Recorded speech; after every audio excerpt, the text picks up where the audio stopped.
Hello, hello, hello, and welcome to the weekend. Oh my God, I'm so excited that the weekend is here. It was so hot in the Midwest. And I know some of you that are in the southern states, you're probably used to this type of weather, but we were in the 95 to 96-degree weather.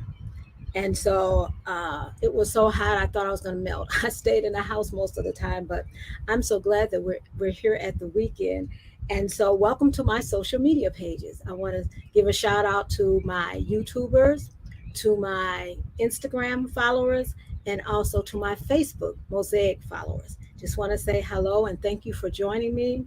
For those of you that are out there, if this is a replay, just do hashtag replay.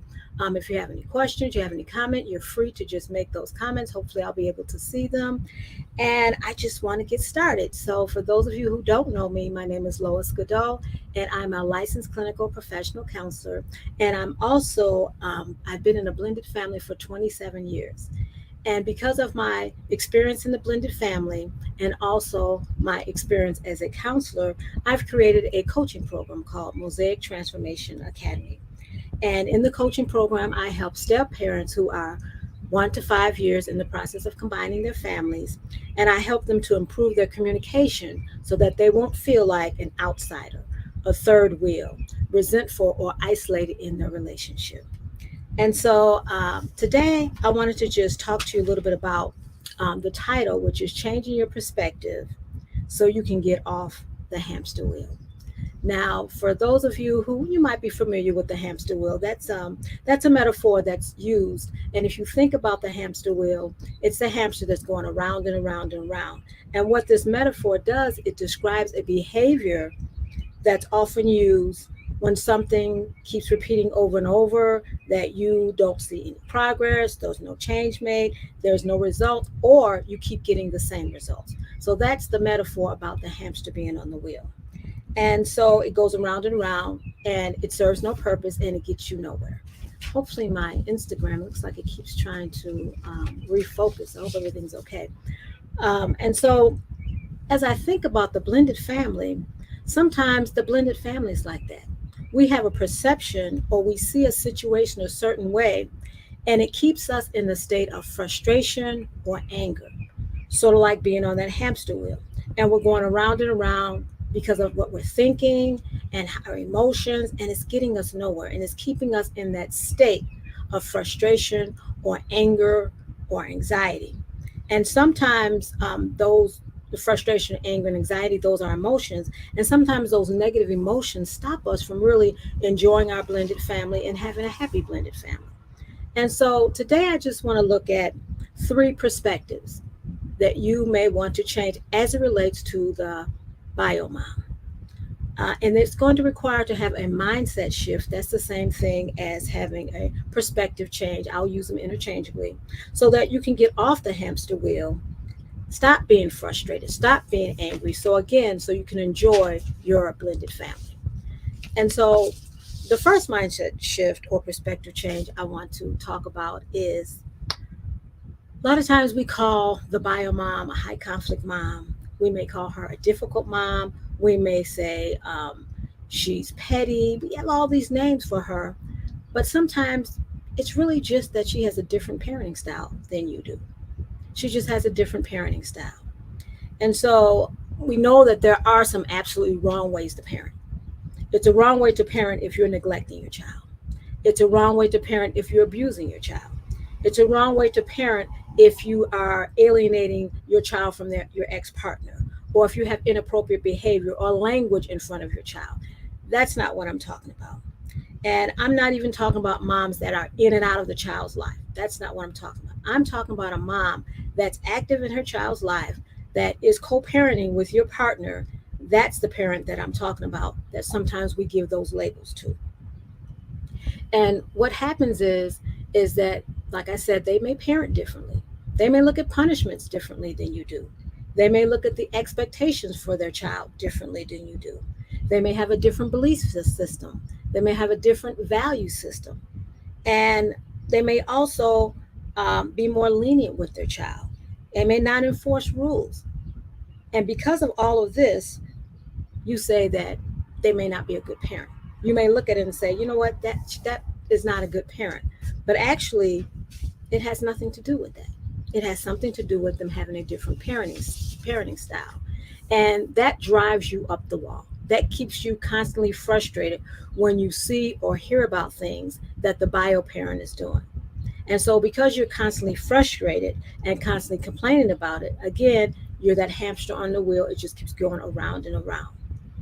But one thing that you have to remember is that that's her child or her children, and she can parent them however she wants to parent them. And a lot of times, if you're a step parent and you have your own biological children, you have a certain way that you parent. And so you may look at the things that she's doing and say, you know, I need to correct that behavior, or there's something wrong with that. And that, you know, there may be something that I need to do. In essence, you may be overstepping your boundaries. And I know this is a hard pill to swallow because a lot of step parents, they really want to help out. And that's okay if that bio parent allows you. And so you have to get really clear and realize, does she want you to help her raise her child or not? Of course, it would be great if she did, because then you'd have the same standards from one home to another home, and the child wouldn't have to worry about being confused. But a lot of times, the bio mom has her own way of raising the kids. And it's not saying that that's a bad way, but it's just not the way that you raise your kids. And so I've seen parents say things like, well, they should be putting this on their child, or they should be sending their child to this school, or they should be having them in after school programs. And I'm telling you all of this because I was guilty of it.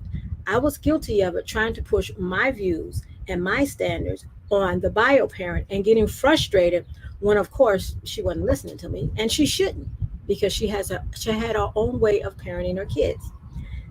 Think about it like this: would you want someone coming into your house telling you that you're doing something wrong with your kids, telling you how you should raise your kids? Every time you turn around, they had something negative to say about how you're raising your kids. And the answer probably is absolutely not. I know for me, I wouldn't want anyone coming in telling me how to raise my kids. And that's how that bio mother feels. She feels that before you came along, her and your partner were parenting these kids. And the only thing that changed is they separated, but she still wants to parent them the same way. But you have your own ideas of how you feel you should parent. And so, what you have to do is change your perspective and not see that, oh, this is a high conflict mom, or this is a mom that doesn't know what she's doing because it doesn't line up with what you think it should be. Realize that they just parent differently than I do. And once you change that perspective, trust me, you will be less frustrated, because now you're not looking at it through the lens of how you parent. You're looking at it through the lens of, this is her child and this is what they want to do. Okay. Number two, the second mind shift is when the ex only wants to communicate with or talk to the father of her child or children, and they don't want to talk to you. And that's, again, this is a hard pill to swallow, because we say things like, she's evil, she's hateful, she's high conflict, she's petty, I should be able to be involved, but she didn't have to talk to you. There's nothing that would compel her to talk to you. Now, should she talk to you? That would be great. But if she doesn't, there's nothing wrong with that. She didn't live with you. She didn't have these children by you. She didn't get divorced with you. And she's not co parenting with you. Yes, I said she's not co parenting with you. Your partner is co parenting with you. So, again, a lot of times it's a hard pill to swallow, because as a step parent, you're doing everything for the child. You're cooking for the child. You're getting them ready for school. If they're like 50% in your home, you're taking them places. You're showing up to the doctor's appointments with them. You're being their chauffeur. You're doing a lot of things for the child, and you want to be involved. Matter of fact, you probably know more what's going on than your partner, your husband. But she says, I don't want to talk to you. I just want to talk to him. And when she does that, you get so angry. How dare she? This is our home. If you don't talk to me, you're not going to talk to him. But the truth of the matter is, you can't make her talk to you. He can't make her talk to you. And so all you do is keep going around and around, being frustrated because she won't talk to you. Again, yes, it would be nice if she talked to you because you know what's going on and you're with her children. But if she doesn't want to talk to you, that's okay. Get off that hamster wheel of feeling like she has to talk to me or else she can't communicate with my husband, my partner. She absolutely can communicate with him. That's who she's co parenting with. And if she decides not to talk to you, that's something that you have to get okay with. You have to become okay with that. And realize that, you know what, as much as I would like to, we're adults, it would be nice. But if she doesn't want to, she has every right to just speak to the father of her children. And number three, another mindset shift is to realize that you have to work on yourself. This is personal development. Most blended families happen because the last relationship didn't work out. The previous relationship didn't work out. So you may come into the relationship with a lot of emotional baggage. You may come in a relationship with hurts. And you need to realize and recognize that. So let me just give you an example. Going back to the bio mom, she talks to your partner or your husband when you're not around. And you get angry because you want to be around. And one of the reasons why is because you may have trust issues. Because in your last relationship, there was trust issues. And so when you see him and her talking and they leave you out, again, you get so angry. And it has nothing to do with she's trying to get him back or he trying to sneak around and do something behind your back. It's because you have trust issues. And so you need to realize in your blended family relationship if you need to work on yourself.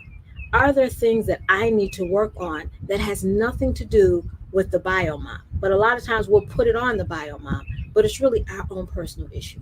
And so we need to work on that. And so I just wanted to just go over just a few. There's more. There's more mindset shifts that need to happen. But if you change your mindset, if you change your perspective, then you can get off that hamster wheel. You can stop going around being frustrated, being angry, being upset, because now you realize that I need to change my perspective.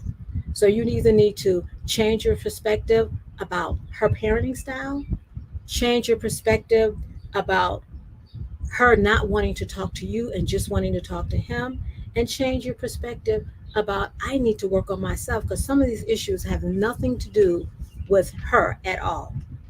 And so just wanted to remind you that if you need help working on some of these issues, I have a coaching program. And that's one of the things that I do is I sit down with you and I help you come up with strategies if you're struggling in a certain area.